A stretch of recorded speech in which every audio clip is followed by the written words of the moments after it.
Israel Gaza উপত্যকাকে শিশুদের জন্য কবরস্থান ও অনাহারের স্থান বানাচ্ছে বলে জানিয়েছে জাতিসংঘ। জাতিসংঘের ফিলিস্তিনি শরণার্থী বিষয়ক সংস্থা UNRWA এর কমিশনার জেনারেল ফিলিপ লাজারিনি সামাজিক যোগাযোগ মাধ্যম এক্সে লেখেন, ইসরায়েল গাজা একটি নিষ্ঠুর ও পরিকল্পিত হত্যাযজ্ঞের ফাঁদ তৈরি করেছে।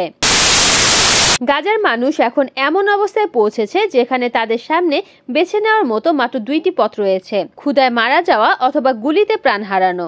এদিকে জাতিসংঘের মানবাধিকার বিষয়ক হাই কমিশনারের দপ্তর বলছে, মে মাস থেকে গাজায় রিপোর্ট লেখা পর্যন্ত খাদ্য সহায়তা কেন্দ্রে নিহত হয়েছেন অন্তত 798 জন।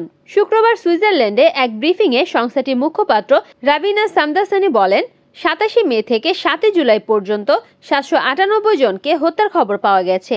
এর মধ্যে 615 জনকে হত্যা করা হয়েছে GHF এর ত্রাণগুলোর আশেপাশে, আর 183 জনকে হত্যা করা হয়েছে ত্রাণ নিতে যাওয়ার পথে।